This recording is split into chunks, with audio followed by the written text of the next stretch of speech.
තෙරුවන් දර්ශක දෙවන වීඩියෝ සමග අද අපි කතා කරන්නේ තමයි මේ දෛශිකයක් ජ්‍යාමිතිකව නිරූපණය කිරීම ගැන මුලින්ම කතා කරන්නේ. දෛශිකයක් ළමයි ජ්‍යාමිතිකව නිරූපණය කරද්දී ඒක යාගේ විශාලත්වයක් තියෙනවා. අපි හිතමුකෝ නිව්ටන් 10ක බලයක් කියලා. ඒ නිව්ටන් 10ක බලය නිරූපණය කරද්දී ඒ නිව්ටන් 10ක බලයට සමානුපාතික දිගකින් තමයි නිරූපණය කරන්න ඕනේ. ඒ කියන්නේ ළමයි අපිට දැන් හිතන්නකො නැගෙනහිර දිශාවට තියෙන නිව්ටන් 10ක බලයක් කියලා. ඒ දිගට සමානුපාත දිගින් විතර නෙවෙයි. දිගට සහ කියන්නේ කෙනෙක් ලියාගෙන ගිහුව ඒතම ලේසි වෙන්නේ. දියරි දෛශිකයක් එහි විශාලත්වයට සමානුපාතික දිගක් මගින්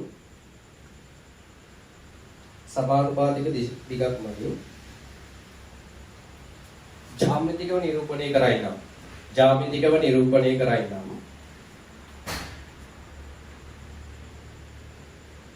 එය දෛශික ජ්‍යාමිතික නිරූපණයයි කියනු ලැබේ. right? මෙහිදී එම දෛශිකය යොමු වෙන දිශාව හෙවත් අභිදිශා ඒ හිසකින් නිරූපණය කරයි. right? දැන් උදාහරණයක් කියනවා.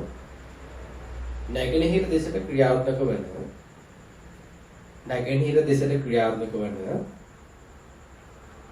නිව්ටන් 10ක බලයක් ජ්‍යාමිතිකව නිරූපණය කරන්න. ළමයි මෙන්න මෙහෙම. මුලින්ම මෙතනදී ඔයගොල්ලෝ අර 9 වසරේ 8 වසරේ 7 වසරේ පොඩි කාලේ ඉගෙන ගත්ත උපුල් ඊළඟ නැවින් ගිහින් ධම්මින් නිදිත බලාවරින් කතාව දැනගන්න. එතනදී තමයි නැගෙනහිර කියන්නේ මේ දිශාව කියලා මට වඩා හොඳට ඔයගොල්ලෝ දන්නවා. ඒකට දැන් ගානේ කිව්වේ නැගෙනහිර දෙසට ක්‍රියාත්මක වන නිව්ටන් 10ක බලය. මුලින්ම අදින්න ඔක්කොටම කලින් ළමයි අපි මේක ස්කේල් එකක් හිතා ගන්න ඕනේ. ස්කේල් එකක් කියන්නේ ළමයි මං අදින රූපේ 1 සෙන්ටිමීටරයකින් කොච්චරක් පෙන්නනවද කියලා. අර මං හිතනවා 1 සෙන්ටිමීටරකින් නිව්ටන් 10යි කියලා. සෝරි 1 සෙන්ටිමීටරකින් නිව්ටන් 1යි කියලා. වැරද්දක් නැහැ. එතකොට ළමයි මට පෙන්නන්න ඕනේ මේ දිශාවට නැගෙනහිර දිශාව. කොච්චරද? නිව්ටන් 10ක්. නිව්ටන් 10 කියන එක මම වටිමුලක් අරගෙන හරියටම සෙන්ටිමීටර 10ක් අරගෙන එනවාද? මාක් කරනවා. හරියට සෙන්ටිමීටර 10ක් අරගෙන මාක් කරනවා. ඒක තමයි අර ඔරිජිනල් විදිය. එච්චර ඔරිජිනල් විදියට ඒ ලෝකා ඉගෙන ගන්න නෑ ළමයි. මම මේ ඔයගොල්ලන්ට කියන්නේ ගොඩක් දේවල් වල තර්කාන්විතව හිතද්දී දේසි වැඩි ඉස්සරහට යනකොට. පොඩි කාරණා තියෙනවා ළමයි තේරෙන්නේ ඔයගේ පොඩි මිත්තයන් ඉස්සලා තියෙනවා. right? අර සෙන්ටිමීටර 10ක් අරගෙන මේව කරනවා. එතකොට ඒ කවුරු ළමෙක් අහනවා මම මේකට එන ප්‍රශ්න විතර නිරාකරණය කරගෙන යන්නේ.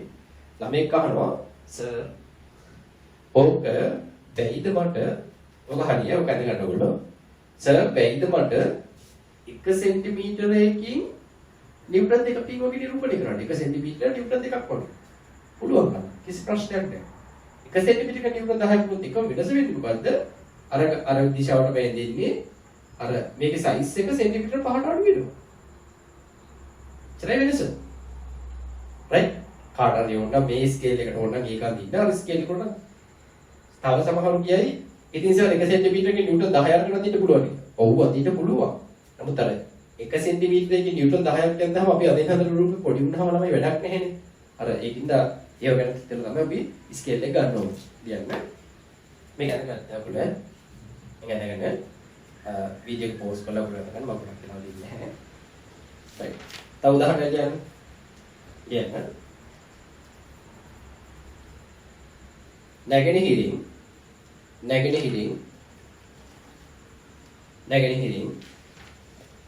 අංශක 60 නැගෙනහිරින් අංශක 60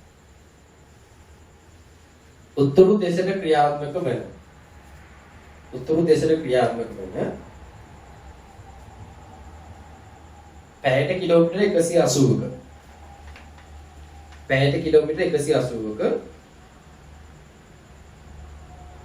පැයට කිලෝමීටර 180ක ප්‍රවේගයක්. වේගය බෑ ප්‍රවේගයක් චාපිතිකව නිරූපණය කරනවා. අපි අර පළවෙනි වීඩියෝ එක බලන්න ඒකේ තියෙනවා දෛශික අධිශතර වෙනස කියලා එහෙනම් පොඩක් ඉස්සරහට චුට්ටක් විතර. එතකොට අර ප්‍රවේගය කියන එක දෛශිකයක්. ඒකේ දෛශික රාශි ගොඩාක් කිව්ව 13ක් දුකෙත. ඒ ටිකම ළමයි අපිට විශාලත්වයක් එක්ක නිරූපණය කරන්න පුළුවන් දේවල්. එතකොට මේ ගානේදී මේ ජ්‍යාමිතික නිරූපණය කිව්වහම ඒ ඕන එකක් මෙතෙන්ට එන්න පුළුවන් ළමයි. හරිද? දැන් මෙයා කියනවා නැගෙනහිරි ළමයි මෙහෙටනේ. නැගෙනහිරින් අංශක 8ක් උතුරට. අපි මේක අදිනකොට ඔගොල්ලෝ කෝණමානේ තියලා මෙතනින් දන්නවනේ 10 20 30 40 50 60 කියලා අරගෙන 60 කියන්නේ මෙතනනේ. මෙන්න මේ රේඛාව ඔස්සේ එන්න ඕන එකක් කියලා මුලින්ම හිතා ගන්න. හිතලා ඒක ළමයි 180 km ශ්‍රේණියක කිව්වේ.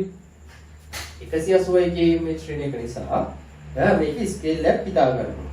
දැන් 180 පැයට කිලෝමීටර් 180 කියන එකනේ අපිට ගානේ දත්තයක් ඇතුළත ඉන්න තියෙන්නේ. ඒකට මේක අදින්නේ කොහොමද? අදින්න කලින් ස්කේල් එකක් හිතන්න ඕනේ. දැන් අර ඉස්සෙල්ලා වගේ දේශයෙන් ගන්න පුළුවන් ස්කේල් එකක් නෙමෙයි පොඩ්ඩක් හිතලා මතලා ගන්න ඕනේ. කොහොමද ගන්නෙ? හොඳම ක්‍රමය ළමයි 1 සෙන්ටිමීටර එකකින් නිව්ටන් කොච්චරක් වගේ? සෝරි පැය කිලෝමීටර් 30ක් වගේ හොඳයි නේ. අර එතකොට රූපේ හොඳට ඇදෙනවනේ ළමයි. 1 සෙන්ටිමීටර එකකින් 30ක්. එතකොට 1 සෙන්ටිමීටර එකකින් 30ක් වුණාම මේක අදින්න ඕනේ මෙතන මේ වගේ තරම් b කියලා අරගෙන අර සෙන්ටිමීටර මේ කීයක් වෙන්න ඕනද එතකොට 180 වෙන්න 180 වෙන්න 30 ඒවා 6ක් නේ සෙන්ටිමීටර 6ක් දිගට මේක අදින්න ඕනේ. තේරුණාද? අර 60 කියන එක තියෙන්න ඕනේ. ඊට අමතරව 6 සෙන්ටිමීටර කියන එක තියෙනවා. හරි. කියන්න. නැගෙනහිර සිට තව උදාහරණයක්. අර මේක අරගන්න ඕන කලින් පොඩක් වීඩියෝ එක පෝස් කරලා තමයි ආයෙ ලියගන්න නේ. කියන්න. නැගෙනහිර සිට අංශක 225 උතුරු දේශයට නිව්ටන් 25 මීටර 25ක විස්ථාපනයක් ජ්‍යාමිතිකව නිරූපණය කරන්න. right. ළමයි මම ඔක් ගත්තේ පොඩ්ඩක් පොඩි කතාවක් කියලා දෙන්නත් එක්කම මේ නැගෙනහිරින් 225ක් කියලානේ කිව්වේ ළමයි. දැන් අපි දන්නවා මෙතන මේ පටන් ගන්න තැන හිතුවොත් 180ක් කියලා ළමයි මෙතන වෙනකන් එන්නේ. එතකොට 225කින් තවත් පැනලාද මෙහාට? තව කීයක් පැනලාද? 225 180 කඩු කරලා බලන්න ළමයි. 45යි. දැන් මේකේ මෙතන A right? උතන A මෙතන B අපි දන්නේ නම් B කියන්නේ මොකද කියලා. අපිට වදින්නේ කිව්ව මොකද්ද? මීටර 25ක විස්ථාපනය. අන්න කලින් වීඩියෝ එකේ වෙනකොට විස්ථාපනයේ දශකයක් කියලා කියලා. එතකොට විස්ථාපනයක් 25යි නම් මට අදින්න ඕනේ මේක. මේකට අදාළ ස්කේල් එකක් හිතා ගන්න ඕනේ. දැන් ළමයි හිතන්න ඔයගොල්ලොන්ට තියෙනවා එකම රූපය අදින්න. එකම රූපය අදින්න අපි හිතමු තියෙනවා ළමයි 25යි 20යි 15. එතකොට ඔයාලට තේරෙනවා ඉතින් අර නිකන් කැමැති ස්කේල් එතකොට ගන්න එක ලීසි පහසු වෙන්නේ නැහැ. අර පහ කියන එක තමයි ලීසි නේ. එකකින් පහක් වගේ. අන්න එහෙම එකක් තියෙනවා. ඒව බලලා ඒක ඩිසයිඩ් කරන්න ඕනේ. ඒක අර දැනුමත් එක්ක නේද? ගෙච්ච දේවල් හිතන්න ඒල කාලේදී නෑ ළමයි. දැන් මේක 45 කියලා ඉස්සලා ආවනේ. 225 එකක් අඩුලා. මෙතන කෙලිම 225යි. ඔයගොල්ලෝ අදිදි කරන්න ඕනේ. දෙතර 225යි. අදිදි කරන්න ඕනේ. මෙතනින් අර තිරස් එකක් කඩේක් ඇදලා 45ක් මාක් කරලා ගන්න එක තමයි කරන්නේ. අදගද්දි රයිට්. එතකොට දැන් අර මීටර 25 ඉඳන් ස්කේල් එක හොඳ මේක මම හිතන්නේ 1 සෙන්ටිමීටර එකකින් 25 මීටර වගේ වෙනන්න නිරූපණය කරනවා. ඉතින් අර 5 සෙන්ටිමීටර 5 නිව්ටන් නම් 5 ඒවා 5ක් 25ට එන්නේ. ඒතර 5 සෙන්ටිමීටර ඔයා දිනනකොට රූපේ 25 ගන්නවා නේ. ඒතකොට ඒ නම් මීටර 25 නිව්ටන් 5 සෙන්ටිමීටර දීර්ඝින් අදින්න ඕනේ. right. ඔක දැනගන්න ටක් කරලා. ඊළඟ ගාල්ලියන් තමයි දැන් ගාල්ලියන්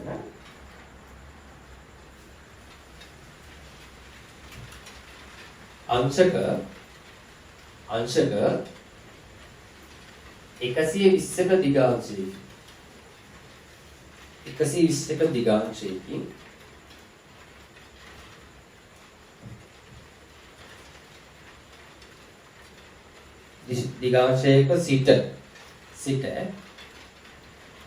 දිගාංශයක සිට පැයට කිලෝමීටර් 120ක kmh එක වේගයක් තමයි සුළඟක් තමයි වේගය සුළඟක් තමයි එය ජ්‍යාමිතිකව නිරූපණය කරන්න ළමයි මුලින්ම දිගාංශ ගැන කියලා දෙන්න ඕනේ ඒ ඔළුවේ කාල තියෙනවා උතුරේ ඉඳන් ළමයි කොච්චරක් කැරකුණාද කියන එක තමයි දිගාංශය කියන්නේ ඔල්ලෝසු කට්ට කැරකෙන පැත්ත කොටිම දක්ෂිනාවර්ත මම ඒක කියන්නත් ඕනේ අර දිගාංශය කියද්දි ළමයි ඉලක්කම් 3කින් අනිවාර්යයෙන් නිරූපණය කර යුතුයි. ඉලක්කම් 3කින් නිරූපණය කර යුතුයි. දැන් අඩුව වගේ එකක් පෙන්වන්නේ ළමයි බිඳුවයි අඩුව. තේරෙනවද? ඒවා වල කාලේවනේ. එතකොට අර දක්ෂිනාවර්ත වාමාවර්තව පැටලෙනවා නම් ළමයි වාමාවර්ත කියන එකට එහෙම කියවනවා. ඒ දිශාව. දක්ෂිනාවර්ත කියන එක අනිත් පැත්ත. right? එතකොට දක්ෂිනාවර්තව මයින්ඩත් ඕනේ කොච්චරක්ද 120ක සුළඟක් නේ AMH ශ්‍රේණියක සුළඟක්. එතකොට මේ උත්තර තිබ්බා මෙහෙම 120ක් ඕනමන් කියලා වාගෙන දරන 10 20 30 40 50 60 එහෙම 120 ගන්න 95 වගේ වාගේ. අන්න 120 දිශාවට මෙහෙම පොඩි ඉරක් ඇඳගත්තා. මේක හොඳට බෙල්ලු කිරි උත්තරස්ථාය නැහැ. 120 මාක් කරන්න. ඊට පස්සේ මොකද කරන්නේ? ඔයා මෙතන ස්කේල් එක හිතන්න ඕනේ. කොච්චරද? මම නම් හිතන 1 සෙන්ටිමීටරයකින් හොඳ මේක 40යි kmh ශ්‍රේණියක හොඳ එකට 30 වුණා ඉතින්. kmh ශ්‍රේණියක. එතකොට 4 සෙන්ටිමීටර වගේ යනවා 120ක් නිරූපණය කරා. ඒතර A ඉඳන් B ට සෙන්ටිමීටර 4ක් අදගෙන ඇඳලා ළමයි වැඩි හරි. අර E හිසකින් නිරූපණය කරන්න ඕනේ. ඔන්න ඕක මට කියලා දෙන්න ඕනේ. මෙහෙම දැම්මොත් ළමයි ඔය උග ලොක්කම ටික හරි වුණාට වැරදි. එයි. මේකේ අදහස අංශක 120ක දිගාංශයට ඒ දිශාවට හුලක හමනවා. හැබැයි ගානේ තිබ්බේ ඒ දිශාවක සිට ඒ පැත්තේ ඉඳන් වෙනවා කියලා නේ. අන්න ඒකදී වෙනවා මේවා ඉරලට අහන්නේ ළමයි. නමුත් අර පොට්ට මේ O level ඉරලට ට්‍රාන්ස්ෆර් කරන වෙලාව. right. ඔය ටික දාගන්න උගන් ළමයි. එතන මේ දෙවෙනි වීඩියෝ එකත් අපි අවසන් කරනවා දර්ශක. අපි මේ වීඩියෝ එකෙන් පස්සේ තුන්වෙනි වීඩියෝ එකක් දානවා හිතනවා. එතකොට ඔයගොල්ලන්ට පුළුවන් ඒකේ බංගාර කියන ඩැෂ්බෝඩ් ගුණ කිරීම ගැන පොඩ්ඩක් කියන්න දෙන්න. ඊට පස්සේ වීඩියෝ එකේ තමයි අපි අර හොඳ ගණන් ටික හදන්න ඕනේ. right.